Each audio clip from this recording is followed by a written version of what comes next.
Tapi entah bagaimana, ini sejarah berulang. Jadi kondisi sekarang ini lebih bahaya daripada VOC, lebih bahaya daripada Belanda. Karena tadi, berdasarkan teori tadi, kapitalisme, liberalisme yang lahir di sini ini melahirkan juga peluang untuk komunisme karena kemiskinan tadi. Ini kan tidak berpikir kemanusiaan, tapi itulah teori liberalisme yang harus jadi di sini. Makanya dikatakan tadi bahwa adanya BLT dan lain sebagainya itu adalah suap politik agar masyarakat terlena dan benar-benar terlena karena media pun sudah dikuasai yang sampai kepada masyarakat yang tidak bisa rek and recheck, yaitu yang ditelan. Oh baik, ini perlu kita gaungkan benar agar masyarakat tahu sangat berbahaya. Jadi Pancasila ini sekarang dikeroyok oleh liberalisme dan komunisme.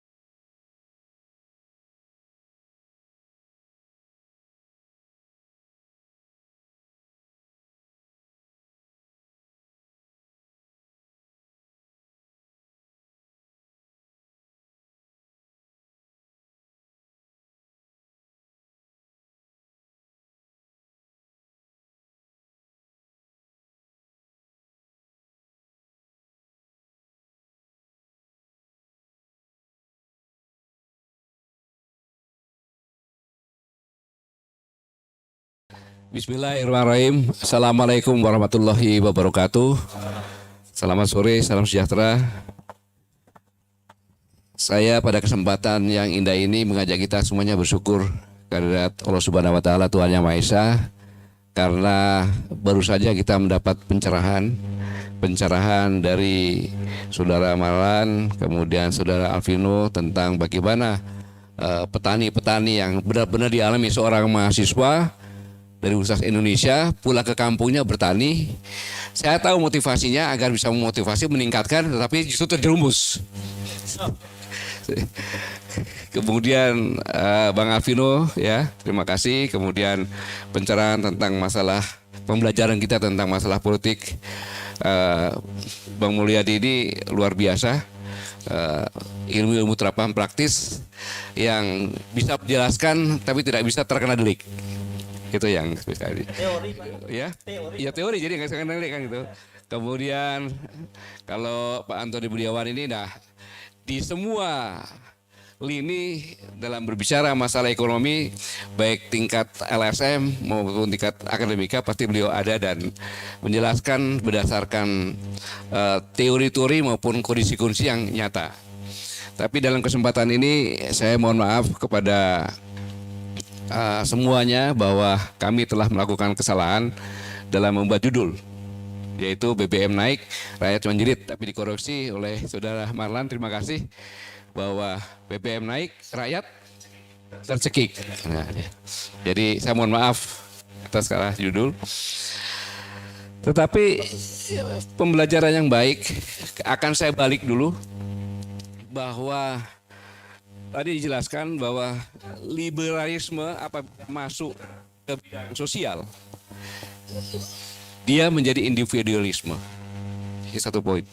Kemudian begitu dia masuk ke dunia politik, jadi demokrasi.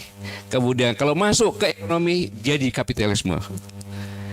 Ini merupakan saudara kembar yang bagi negara Pancasila ini akan menghancurmukan. Mengapa demikian? Karena pada saat proklamasi kita masih bangsa, hanya rakyat saja yang sama nasib, sama seperjuangan, yang punya cita-cita yang sama, membentuk sebuah bangsa. Belum ada negara. Besoknya, karena janji proklamator akan dalam yang waktu singkat-singkatnya, besoknya maka lahirlah dengan kata-kata membentuk pemerintahan untuk melindungi segenap bangsa, tumpah darah, mencerdaskan dan mensejahterakan. Jadi itu ada protektif, ya protektif terhadap anak bangsa ini yang baru merdeka, yang akademisinya juga tidak banyak, tingkat kemiskinan lebih banyak lagi, kemudian punya sumber daya yang luar biasa, sudah protektif. maka perlu dicerdaskan untuk bisa mencapai kesejahteraan. Maka ada Pancasila tadi untuk menjaga agar tidak boleh liberalisme masuk, tidak boleh kapitalisme masuk dalam dunia ekonomi, dan tidak boleh komunisme masuk. Karena itulah cita-cita kemerdekaan. Tapi entah bagaimana, ini sejarah berulang. Jadi kondisi sekarang ini lebih bahaya daripada VOC, lebih bahaya daripada Belanda. Karena tadi berdasarkan teori tadi, liberalisme yang lahir di sini ini melahirkan juga peluang untuk komunisme karena kemiskinan tadi. Ini yang sangat berbahaya, dan para akademisi lupa ini semuanya. Entah Pak Mulyadi dalam memberikan pelajaran mahasiswanya tidak mendengar, tetapi permasalahannya adalah siapa yang tidak menyesuaikan, dia akan terbantai. Ini sangat menarik karena bertentangan dengan Pancasila. Kemanusiaan yang adil dan beradab. Kapitalisme, banteng-banteng yang sudah luka dan tua harus mati dengan iming-iming surga tadi, iya kan? Dan dia sudah hilang sakitnya, memberikan peluang kepada yang muda, kan gitu. Ini kan tidak berpikir kemanusiaan, tapi itulah teori liberalisme yang harus jadi di sini. Makanya dikatakan tadi bahwa adanya BLT dan lain sebagainya itu adalah suap politik agar masyarakat terlena. Dan benar-benar terlena karena media pun sudah dikuasai. Yang sampai kepada masyarakat yang tidak bisa read and check, yaitu yang ditelan. Oh baik. Ini perlu kita gaungkan benar agar masyarakat tahu. Sangat berbahaya. Jadi Pancasila ini sekarang dikeroyok oleh liberalisme dan komunisme. Dampaknya tadi, contoh petani. Zaman dahulu kala, ya, saya baliklah kurang lebih 20 tahun lalu dianggap dahulu kala deh. Ya kan? Jagung itu tidak pusing, begitu panen jagung dia gantung kering untuk bibit. Pupuk nggak ada namanya pupuk dari mana, ya dari situ juga pupuk. Dia bikin pupuk dari batang-batang jagung yang sudah ada. Peternakan tidak bisa terpisahkan dengan pertanian tadi. Ini sekarang bibit semuanya harus beli, dan itu mahal. Dan itu harus beli di kapitalisme tadi. Sama peternakan. Jadi saya sebutkan Pak Alvino ini adalah ketua himpunan buruh ternak. Tetapi buruh yang bodoh. Bagaimana tidak? DOC beli. Makanan beli, dia yang memelihara, ya kan, mengeluarkan duit untuk beli DOC, beli makan, tapi begitu menjual nggak punya kewenangan. Harga ditentukan oleh yang pemilik DOC sama pemilik makanan. Buruh korporasi dong ya? Ya, buruh bodoh saya bilang itu. Iya, ini fakta. Akan bukti silakan. Bukalah perdagangan telur, daging ayam, daging sapi antara Indonesia dengan Malaysia, bebas tidak kena pajak. Pasti 1000% peternak di Indonesia akan tutup semuanya. Karena perbedaan harganya bisa sampai 15%. Seandainya pemerintah ini punya tanggung jawab, simple. Yang membeli ibunya dari DOC ini adalah pemerintah. Pemerintah memperbanyak, kemudian pemerintah menjual dengan harga yang tidak ada keuntungan untuk rakyat. Syukur-syukur kalau dikasih bebas. Karena benih ayam ini adalah protein termurah untuk masyarakat. Kemudian memberikan penataran kepada seluruh peternak-peternak di daerah-daerah. Ini loh caranya bikin makanan ternak.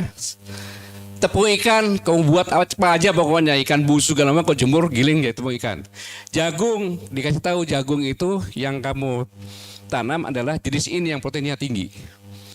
ada serum atau obat apa yang tidak ada, pemerintah yang mengadakan. Dia subsidi itu aja sudah. Lalu diberi penataran bagi peternak. Harga dikendalikan oleh pemerintah dalam arti kata, kalau harga telur naik, pemerintah memberikan pasar agar rakyat bisa membeli. Kalau harga turun, pemerintah membeli kepada peternak harga yang normal. Karena keuntungan udah jelas. Itulah sebenarnya Bulog yang sebenarnya itu tugasnya. Bukan jadi BUMN, profit oriented. Pertanian juga sama. Kita mengembangkan bibit yang sesuai dengan kita ada. Jadi bibit harus beli, Pak. Pupuk sudah dibiasakan dengan pupuk-pupuk yang non organik. Tadi De Marlan belum bicara, Pak. Jago yang ada sama saya ini belum bagaimana kos untuk pengering, iya kan? Kalau tanpa pengering, berapa toksin kira-kira yang kena sampai di sana berapa persen? Kan? Bisa sampai 15-20% kan? Gitu. Ini yang jadi. Jadi sebenarnya kita ini dalam bentuk geografi kita punya kelebihan dari negara-negara lain. Kita tidak pernah ada musim salju. Kita bisa bercocok tanam sepanjang tahun. Tanahnya subur. Tapi mengapa kita kalah dengan Belanda dalam hal pertanian? Kenapa? Inilah sebenarnya yang harus sama-sama kita pikirkan. Bahwa negara kita ini sekarang dilanda krisis. Kenapa krisis? Karena memang bulan November nanti kita harus mengucapkan selamat datang manusia ke 8 miliar. Ini akar permasalahannya di sini. Sedangkan bumi untuk hidup orang normal hanya mampu menampung 4 miliar. Buktinya apa? Setiap saya menghitung 1, 2, mau 3. Satu orang anak meninggal dunia. Bukan orang tua, kalau orang tua meninggal dunia udah waktunya. Iya. Nah ini. Kemudian minyak pun sudah mulai langka. Maka yang ada energi ya di sekitar kita ini, di negara sekitar ekuator yang paling kaya ya Indonesia. Dari segi sumber daya alamnya, bukan rakyatnya ya. Kalau rakyatnya paling miskin mungkin sekarang ini. Iya. Kenapa rakyatnya paling miskin? Kenapa paling miskin? Seperti yang Pak Antoni sampaikan tadi. Bahwa saya mengadakan penelitian lewat Alfamart sama Indomaret. Bahwa sebelum COVID, rata-rata itu orang yang datang ke Indomaret dan uang yang terkumpul dibagi, ditemukan. Satu orang membelanjakan di Alfamart Indomaret rata-rata Rp25.000 per hari. Ketika 4 bulan yang lalu, kita kembali dengan survei, sudah turun 40%. Cuma Rp15.000. Nah buktinya kalau ibu-ibu yang suka belanja, sekarang di Alfamart, Indomaret banyak yang sasetan, kecap sasetan, gula sasetan, supaya menyesuaikan dengan kemampuan dia beli. Sekarang BBM naik sekitar 31% kan? Barang-barang naik mungkin sekitar 15-20%. Dari bahan bakar saja sudah naik. Belum anaknya sekolah, belum lain-lainnya. Belum lagi kalau dikatakan tadi betapa parahnya, punya 1 hektar pun penghasilan cuma 1,5 juta. Setelah dipotong segala macam semuanya, karena segala macam semuanya dia harus beli. Seandainya bibit dia tidak beli, pupuk dia tidak beli, akan beda. Dikurangi lagi sekitar 20%. Mau jadi apa? Padahal harusnya negara terkaya di dunia itu ya kita, semuanya ada di tempat kita. Ada yang salah, kenapa yang salah? Karena kita terlena bahwa VOC sudah tidak ada, tetapi berganti baju yang lebih parah lagi. Dulu liberalisme, sekarang neoliberalisme, kriminal lagi. Kriminal lagi. Nah inilah yang perlu kita sebarluaskan sehingga adik-adik kita, para generasi muda kita yang tulang punggung bangsa dan penerima warisan negeri ini harus melek, harus tahu. Kalau diam, ya dia akan menjadi korban lagi. Dia akan jadi korban lagi karena subsidi memang dari segi ilmu liberalisme yang sudah masuk ke ekonomi itu murtad itu. Nggak boleh subsidi. Wong dari ilmu sosialnya menjadi individu, ngapain gue ngasih sama lo mati silakan saja, yang penting gue hidup. Itulah individualisme. Bid'ah dalam liberalisme ya itu Pak ya. Ya. Ini permasalahannya. Jadi kita masuk dalam suatu situasi yang sangat mencekam dan menakutkan. Liberalisme dengan baju sosial menjadi individualisme, tetapi kondisi sekarang ini nggak mungkin kalau namanya paham liberalisme memberi subsidi BLT. Ya itu benar suap politik itu. Teori mengatakan seperti itu. Jadi saya simpulkan dari berbagai yang kita diskusikan sama-sama bahwa negara ini sudah jauh dari warisan yang diberikan oleh pendiri bangsa. Sebagai negara yang pemerintahnya harus melindungi segenap bangsa dan seluruh tumpah darah, yaitu sumber daya alam dan sebagainya, dan mencerdaskan kehidupan bangsa serta mensejahterakan. Dengan landasan yang dilakukan harus sesuai dengan Pancasila. Sudah jauh dengan Pancasila, maka akan lahir dan sudah menjadi liberalisme. Tangan-tangan liberalisme inilah yang membentuk oligarki politik, oligarki sosial, dan oligarki ekonomi. Sesuai dengan tadi, termasuk bajunya apa? Gitu. Kalau baju sosial ya itu oligarki sosial, kalau politik ya politik, ekonomi ya ekonomi. Jadi wajar, sangat wajar kalau orang memiliki ratusan ribu bahkan juta hektar. Wajar. Sawah-sawah sebagian sudah jadi bangunan-bangunan. Kenaikan BBM ini kita ada dua sisi yang lihat. Apakah ini tangan liberalisme atau liberalisme dipengaruhi oleh komunisme yang membuat banyak orang miskin. Tinggal ngomong, lo sih mau sana, kalau sama gue pasti lo sama rasa kita semuanya gitu. Yang sedih lagi, aparatnya sudah diporak-porandakan kan gitu sekarang ini. Siapa yang akan menjaga bangsa ini kalau tidak kita bangkit? Ya, ingat, abai adalah awal dari kemusnahan bangsa. Jadi bangkit atau punah. Terima kasih. Wassalamualaikum warahmatullahi wabarakatuh. Wassalamualaikum.